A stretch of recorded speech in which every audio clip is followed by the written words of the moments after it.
하나님의 말씀은 신약성경 고린도전서 15장 19절에서 26절 말씀입니다. 신약성경 282쪽. 만일 그리스도 안에서 우리가 바라는 것이 다만 이 세상의 삶뿐이면 모든 사람 가운데 우리가 더욱 불쌍한 자이리라.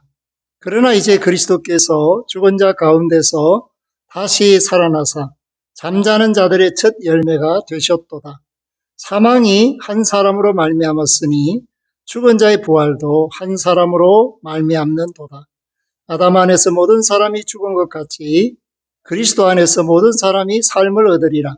그러나 각각 자기 차례대로 되리니 먼저는 첫 열매인 그리스도요, 다음에는 그가 강림하실 때에 그리스도에게 속한 자요, 그 후에는 마지막이니 그가 모든 통치와 모든 권세와 능력을 멸하시고 나라를 아버지 하나님께 바칠 때라. 그가 모든 원수를 그 발 아래에 둘 때까지 반드시 왕노릇 하시리니 맨 나중에 멸망받을 원수는 사망이니라. 아멘. 하나님의 은혜와 사랑 가운데 2025년 부활절을 맞이하고 하나님께 감사와 찬송과 영광을 돌리며 부활의 주님이 우리의 주님이라는 사실에 깊은 감동과 기쁨을 느낍니다. 사랑하는 성도 여러분, 부활은 사람이 증가할 수가 없는 그런 내용입니다. 그렇기 때문에 초대교회에는 주님이 친히 부활을 나타내시고 증가하시고 보여주시고 제자들에게 찾아가셔서 부활이 확실하다라는 것을 깨닫게 하시고 알게 하셨다. 그렇게 복음서들은 우리에게 말해주고 있습니다. 부활은 어떤 논증으로 되는 것이 아니라 하나님 자신의 존재로서 드러내시는 하나님의 사랑이다. 그렇게 볼 수가 있습니다. 그렇기 때문에 그 부활은 너무나도 확실한데 그 부활의 확실함을 부활하신 예수 그리스도께서 자신을 증거하셨기 때문입니다.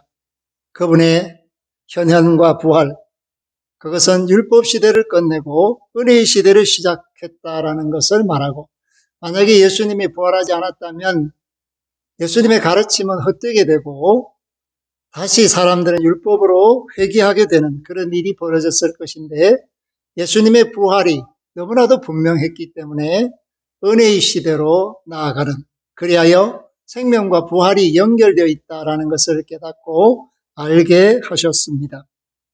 그런데 이러한 부활은 성경대로 된 것이다. 그러므로 사도 바울은 고린도전서 15장 3절에서 성경대로 일어난 일에 대한 증언을 하고 있습니다. 그리고 이것은 하나님께서 그리스도 안에서 모든 일을 하셨다라는 것을 말해주고 있죠. 그렇기 때문에 부활하신 주님을 제자들이 만났다라는 것을 확실하게 말합니다.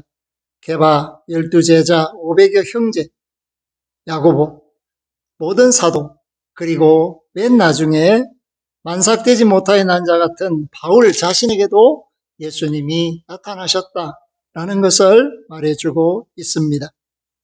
그렇기 때문에 예수님이 오시기 1000년 전 다윗은 예수님께서 부활하실 것을 시편 16편 10절에 말씀하고 있습니다.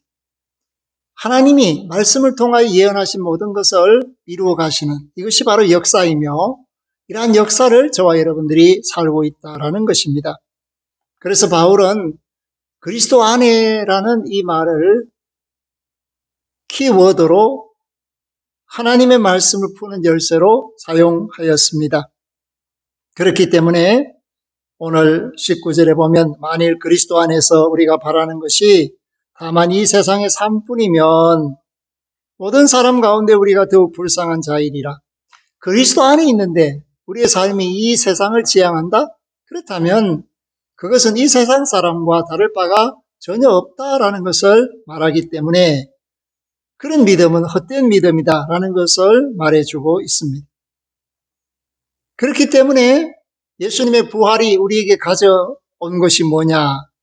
그것이 곧 저와 여러분으로 하여금 하나님 나라를 상속받게 하시는 출발을 우리에게 보여주셨고, 죄인이 의인되는 하나님의 놀라운 비밀을 예수 그리스도를 통해서 알게 하심으로써 믿을 때 하나님께서 의롭다 인치시는 의를 허락해 주셨습니다. 사랑하는 성도 여러분, 그렇기 때문에 예수님의 부활은 저와 여러분의 부활이 되는 것이고, 이 죽은 자 가운데서 다시 살아나셨다라는 것은 사실이다라는 것을 말합니다.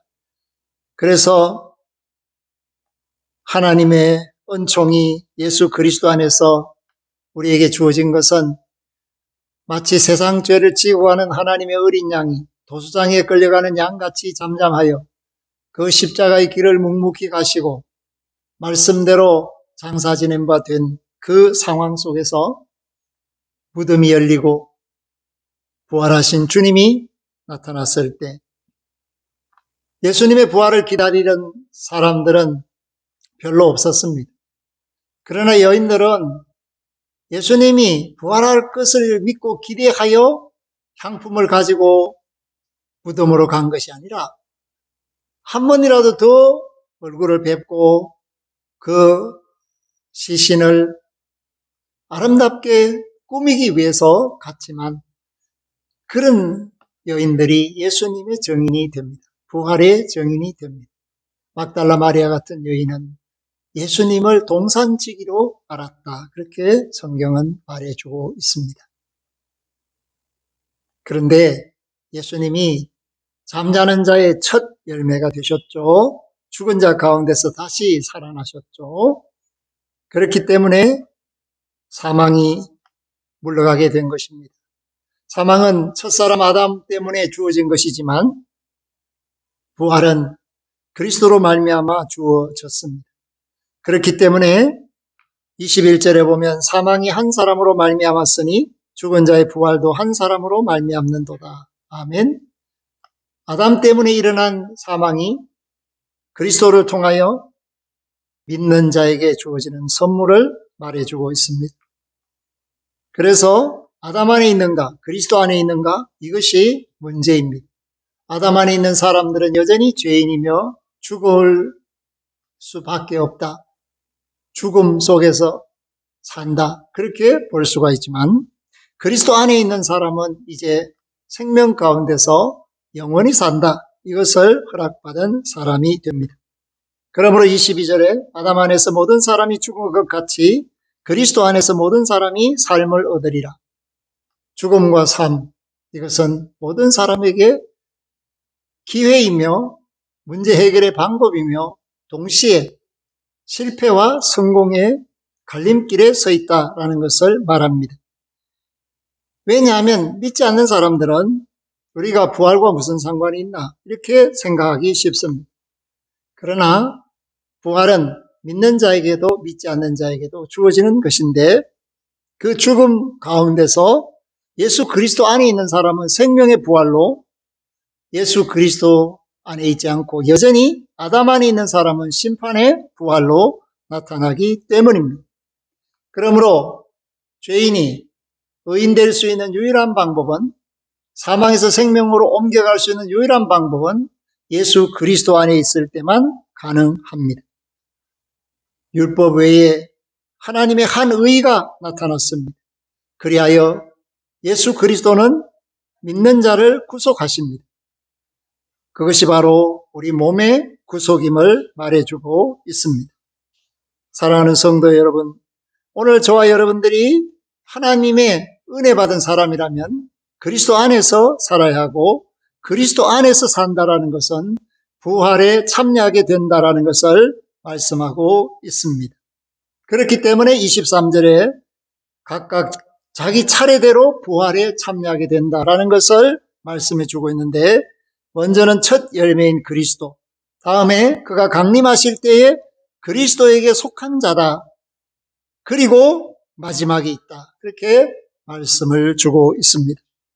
그가 강림하실 때 그리스도에게 속한 자, 그리스도 안에서 생활하는 사람들은 부활에 참여할 수가 있고, 하나님의 자녀들이 그 그리스도 안에서 하나님의 뜻을 이루어가는 믿음이 오늘 저와 여러분에게 주어졌고, 그 선물 받은 믿음으로 하나님의 생명에 참여할 수 있기를 소망하는 저와 여러분들이 되는 것, 그것이 바로 죄의 문제를 해결하고 하나님이 인정하시는 의인의 삶을 살 수 있게 되는 몸의 구속을 기대하게 됩니다.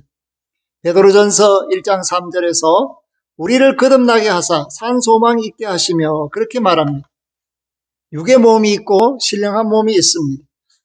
육의 몸은 육체의 소욕을 따라서 삽니다. 이 육체의 소욕을 따라 살면 필경 사망입니다. 죄가 장성하기 때문입니다. 그러나 신령한 몸을 이루고 성령의 소욕을 따라서 살면 반드시 예수 안에서 새 몸, 하나님이 우리에게 주시는 그 부활의 영광에 참여할 수 있도록 그리스도로 옷 입게 되는 은혜를 힘입게 하십니다. 그렇기 때문에 갈라디아서 5장에서 성령의 역사하심을 말씀할 때 성령의 열매를 맺어가는 방법을 우리에게 가르쳐 주는데, 그것은 영의 사람으로서 성령의 이끌림에 순종할 때 일어나는 일들이다라는 것을 말합니다. 우리가 이 땅에 살면서 온전히 영의 사람은 아니지만, 육체를 가지고 있지만, 그러나 성령의 인도하심에 따라서 이 죄에 된 육체의 욕심을 다스려 나가는 거죠. 쳐서 복종시켜 가는 겁니다. 그랬을 때 하나님의 자녀다운 모습을 드러내는 것입니다. 그렇기 때문에 오늘 마지막에 예수님이 우리에게 보여주시는 그 모습은 어떤 모습인가? 24절 이후에 나옵니다. 그 후에는 마지막이니 그가 모든 통치와 모든 권세와 능력을 멸하시고 나라를 아버지 하나님께 바칠 때라. 아멘. 부활의 첫 열매이신 예수 그리스도, 그리고 그가 강림할 때 그리스도 안에 있던 사람들, 그리스도에게 속한 자의 부활, 그리고 마지막에 이제 심판의 부활이 있다라는 거죠. 그것이 바로 아담 안에 있는 사람들의 부활입니다. 그리하여 아담으로 하여금 하나님을 거역하게 했던 사탄, 마귀, 그 원수들을 발 아래에 두게 되시고, 반드시 우리 주님은, 부활의 주님은 왕노릇 하시는 주님으로 세상을 다스리며 심판하시는 주님으로 나타나신다라는 것을 말씀하고 있습니다. 그렇기 때문에 결과적으로 마지막에 멸망받을 원수는 사망이다.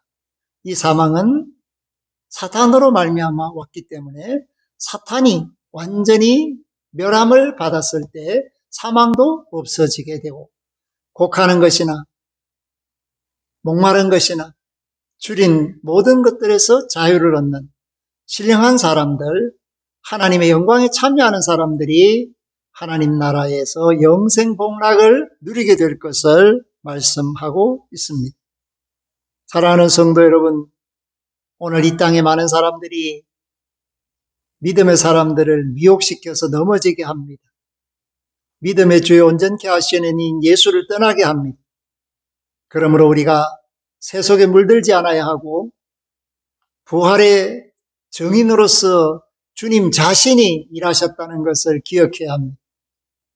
그 모습 속에서 제자들은 확실히 믿기 어려운 부활이 일어났다라는 것을 알게 되고, 그 신령한 몸을 만지게 되고, 그 신령한 분을 눈으로 보게 되고, 그 신령한 주님과 음식을 함께 나누게 되는 이런 과정을 통해서 정말 죽은 자의 부활이 확실하구나 하는 것을 깨닫게 된 것입니다.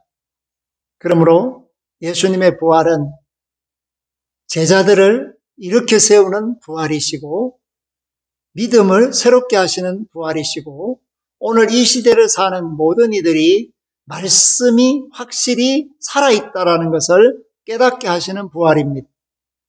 이 부활에 저와 여러분들이 초대되었고 이미 그 부활을 맛보고 부활 속에서 부활을 사는 사람이 되었습니다.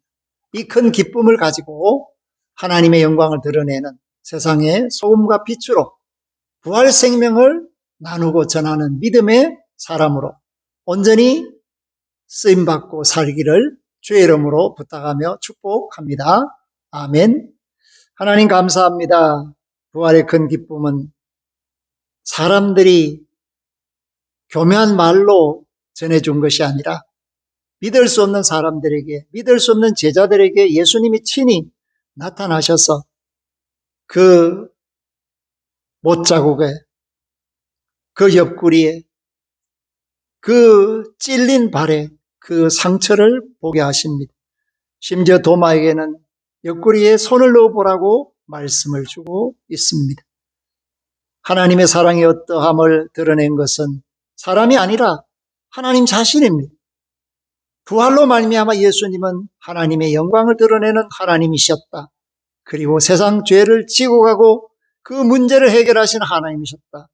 그러므로 예수가 우리의 주가 되는 놀라운 역사, 높이시는 하나님의 영광을 드러내는 증거, 그러므로 그 주님이 성천하시고 성령을 보내실 때도 제자들은 더 이상 흔들리지 않고 온전한 믿음의 사람으로 생명 얻는 구원의 복음, 비밀, 예수 그리스도를 전하는 그리스도 안에 있는 사람들이 되었습니다. 오늘 우리도 그리스도 안에서 호흡하게 하시며 그리스도로 살게 하여 주옵소서. 부활 생명을 가져다 주신 예수 그리스도 이름으로 감사하며 기도하옵나이다. 아멘. 지금은 부활이요 생명이신 우리 주 예수 그리스도의 은혜와 하나님 아버지의 극진하신 사랑하심과 성령님의 교통하심이 말씀대로 성경대로 모든 일을 이루시고 오늘 그리스도 안에서 부활 생명으로 살게 하신 것을 기억하고 부활의 정인으로 살기를 원하는 믿음의 권속들, 그 가정 산업생업 자녀들, 그 앞길 만난 머리머리 위에와 관계된 모든 것들과 구원받아 마땅한 천하 만민들과 피조물들 위에 이제로부터 영원토록 항상 함께 하시기를 축원하옵나이다. 아멘.